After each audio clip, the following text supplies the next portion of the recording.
Dear students, today I am taking chapter 8, How do organisms reproduce?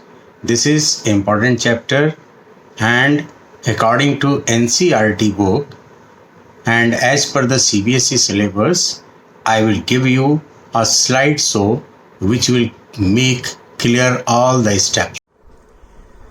Chapter 8, How do organisms reproduce? Let us ask a more basic question.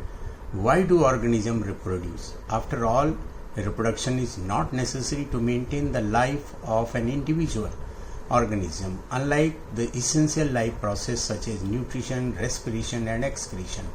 On the other hand, if an individual organism is going to create more individuals, a lot of energy will be spent in the process.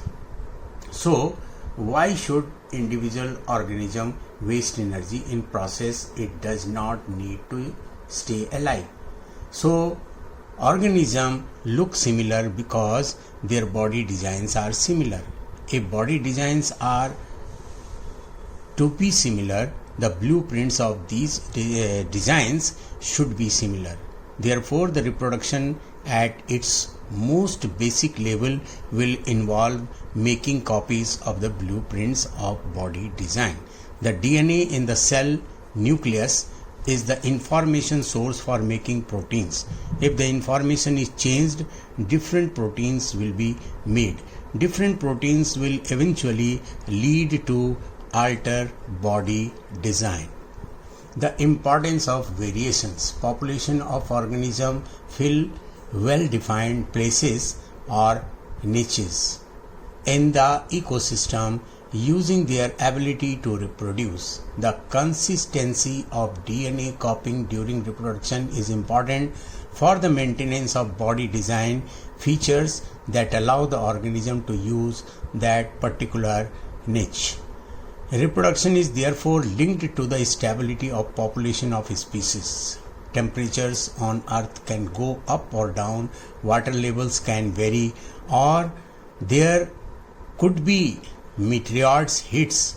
To think of a few examples, if a population of reproducing organisms were suited to a particular niche, and if the niche were drastically altered, the population could be wiped off. However, if some variations were to be present in a few individuals in these populations, there would be some chances for them to survive. Therefore, if there were a population of bacteria living in temperature water, and if the water temperature were to be increased by global warming or warming, most of these bacteria would die, but the few variants resistant to heat would survive and grow. Variation is therefore useful for survival of species over time. The useful variations are retained while the harmful ones do not go beyond. Actually, variations help the species to withstand drastic environmental changes, therefore save the species from becoming extinct and promotes its survival for a longer time. This inbuilt tendency of variation is the basis for evolution. Now, actually, reproduction, it is the process by which living organisms produce new individuals similar to themselves. Reproduction ensured continuity of the life on earth. It is a bridge to hereditary transmission. It involves a continuation of characters from the parents to offspring. Copying of DNA is also not a foolproof exercise. Even minute changes bring about variation in the blueprint of the offspring. How do organisms reproduce? Asexual reproduction. It involves only one parent. There is no information and fusion of gametes. The young ones formed are almost identical to each other as well as to the parent cell. Asexual reproduction generally occur during favorable environmental conditions and when there is an abundance of food. It is a faster method of reproduction. Different forms of asexual reproduction. One is the fission. Parent cell divides, splits into two daughter cells, binary fission, and splits into many cells, multiple fission. Other single-celled organisms such as malarial parasite Plasmodium divide into many daughter cells simultaneously by multiple fission. Yeast, on the other hand, can put out smaller buds that separate and grow further. Binary fission and multiple fission are the two parts of fission. Vegetative propagation. Natural vegetative propagation through vegetative parts of plants, leaf, root, stem. This is the natural one. Artificial vegetation program by layering, cutting, grafting, and now binary fission in amoeba. You see here amoeba nucleus starts elongation, then it divides into two parts and there is a cleavage, cytokinesis division of cytoplasm and karyokinesis division of nucleus. Two methods occur and two new daughter cells are produced here. This is the binary fission. Multiple fission seen in Plasmodium, a malarial parasite. In this, during favorable conditions, the parent cell develops a thick resistant wall around itself, forming a cyst. Within the wall, the cytoplasm divides many times to form many plasmodia. When conditions become favorable, the cyst wall breaks and the plasmodium are released. Now budding you can see this was the multiple fission and now this is the budding. Seen in yeast, the parent yeast cell develops a protrusion. Here it is protrusion is developed and this develops into a full new buds and the chain of buds will detach from the yeast and each will form a new yeast, or this is the budding process. Now regeneration. It is the ability of organism to develop their lost parts. You see this is broken at three places. Each part develops into new planaria. This is called the regeneration. Now budding in hydra. Seen in hydra, parent hydra develops a bud at its lower end. At the lower end, bud is formed and then it detaches from the hydra and a new hydra is formed.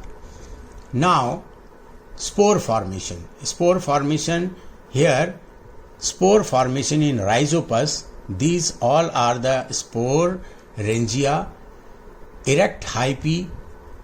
These are the hyphae and sporangia inside them, which reproduces structures called spores are formed. Spores are asexually reproducing bodies having a thick protective wall.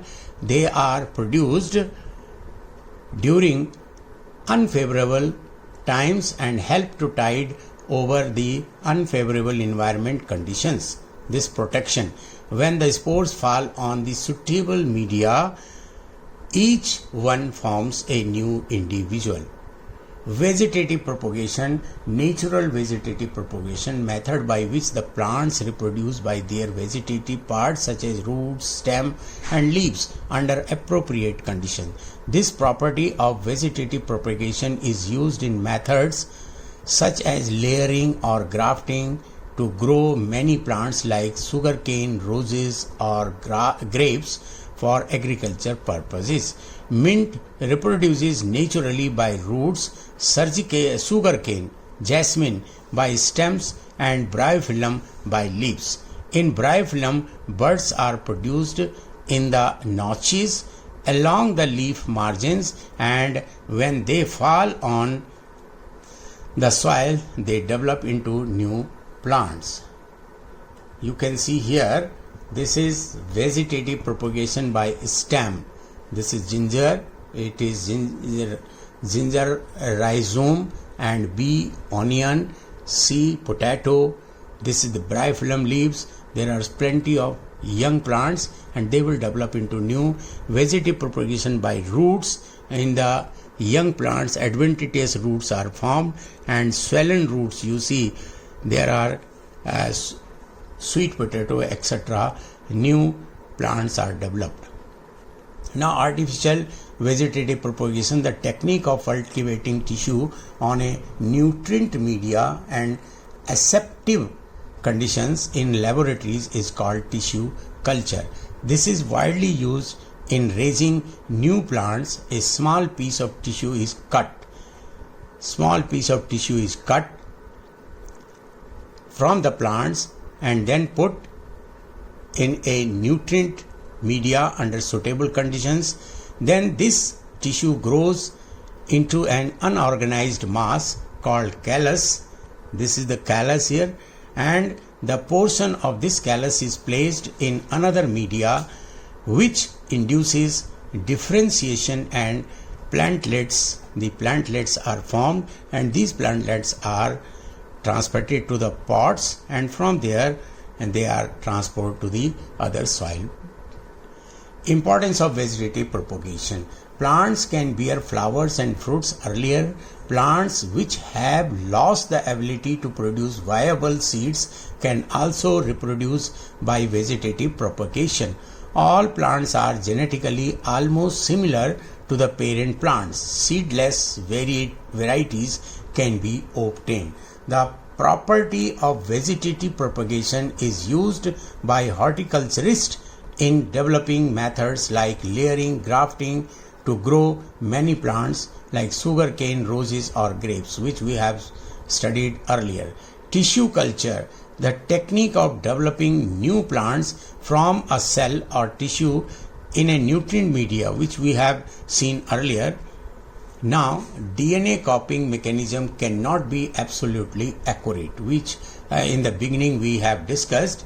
Now, each combination would be novel since it would involve two different individuals. The sexual mode of reproduction incorporates such a process of combining DNA from two different individuals during reproduction. But this creates a major difficulty. If each new generation is to be the combination of DNA copies from two pre-existing individuals, then each new generation will end up having twice the amount of DNA that the previous generation had.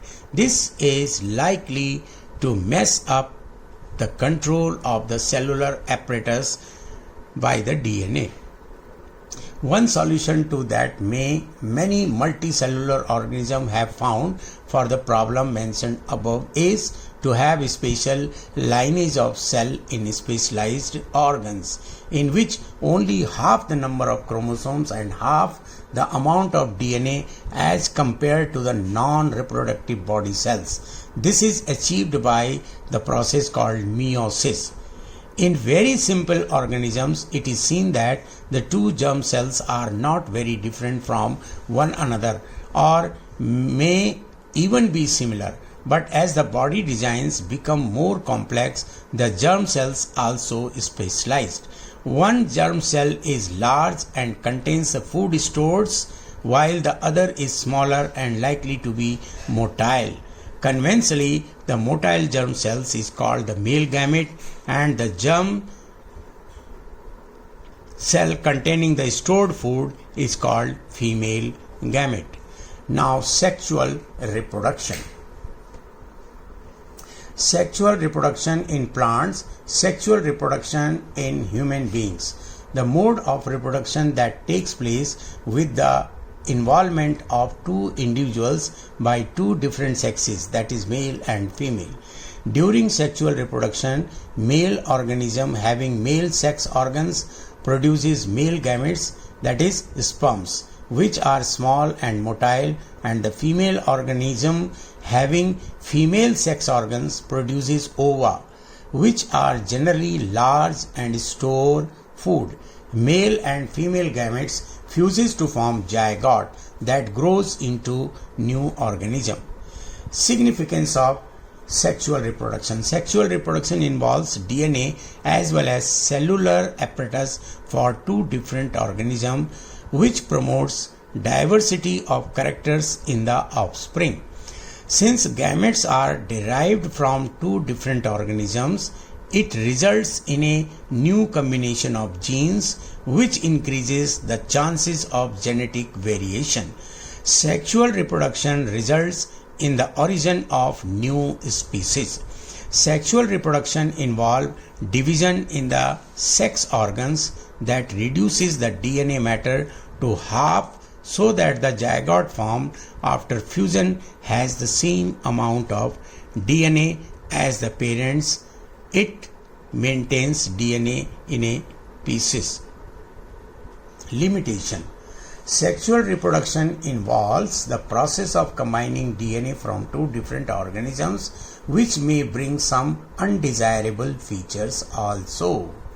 Sexual reproduction first we'll study in plants. The reproductive parts are present in the flower. The parts of the flower are sepals, petals, stamens and carpels. The sepals are green structures that protect the inner lining parts of when the flower is in bud storage or stage. Petals are colorful and attract the insects for pollination. Stamens are male reproductive parts and produce pollen grains that contain male gametes. Each stamen has two parts: filament, stalk and anther. The swollen top part which has large number of pollen grains. Flowers may be bisexual, that is having both stamens and carpels. For examples, mustard, china rose, hibiscus. The flower may be unisexual, having either stamens or carpels. For example, papaya and watermelon. Now, how the pollen grains meet the female ova? Pollination. The process of transfer of pollen grains from an anther to stigma of the flower is pollination. Two types of pollinations are there: self-pollination and cross-pollination. Self means the transfer of pollen grains from the anther to stigma of the female flower or another flower of the same plant. Cross-pollination, the transfer of pollen grains from the anther to the stigma of another flower or another flower of a different plant of the same species. It generally takes place with the help of some agents like insect, birds, wind and water. You see, this is the diagram showing the flower parts. Stigma, this is the pistil, stigma, style, and this is the ovary. Sepals are there, these are grains. Petals are colored, which attract the insects. Then anther and filament, these are stamen parts. Anther and filaments, and pistil, stigma, style and ovary forms the pistil, and anther, filament forms the stamen. Carpel is the female reproductive part and produce ovules that contain female gametes. It has three parts: stigma, which is top sticky part and receives pollen grains during pollination; style, which is the middle long part; and ovary, which is the swollen part that contains ovules. Each ovule has an egg, that is female gamete. This is the cross pollination from anther to the stigma of another flower. Fertilization is the process of fusion of male and female gametes to form zygote. During sexual reproduction, pollination is followed by fertilization in plants. Pollen grains land on the stigma of the ovary. Pollen tubes grow out of the pollen grains, travel through the style and reach the ovary through micropyle. Pollen tube has two male germ cells. Each ovule has two polar nuclei and female germ cell, that is egg. Pollen tube releases two male germ cells inside the ovule. One of them fuses with female germ cell and forms a zygote, which grows into the baby plant, that is embryo. The fusion is known as syngamy. The other male germ cell fuses with two polar nuclei. The process is known as triple fusion. So, in flowering plants, two fusions take place during fertilization. It is called double fertilization. This is pollen grain reaching at the top of the stigma. Then male germ cells are going through the pollen tubes, and from here it is reaching in the ovary, and then if two fuses, then it is double fertilization. If one is fused, then it is single fertilization. And what happens after fertilization? After fertilization, the following changes take place in the flower. Zygote divides several times and forms an embryo inside the ovule. The ovule develops a tough coat and changes into the seed. The ovary grows rapidly and ripens to form a fruit. Petals, sepals, stamens, style and stigma shrivel and fall off the seeds and its parts. The advantage of seed is that it protects the future plant, that is embryo. Seed has two parts, cotyledons and embryo. Cotyledons store food for future plant. Embryo has two parts, plumule and radicle. The plumule develops into shoot and radicle develops into root. The process of development of a seedling from the embryo under appropriate condition is known as germination. This is the germination, and when this is example of your black gram. It has two cotyledons and there is the plumule and radicle that develop into a future plant. Now with this, I want to close here only the reproduction in plants. In the next slide, I will show you the reproduction in human. This finishes my slideshow for reproduction chapter 8 in plants and animals. I hope you will understand all the points very clearly.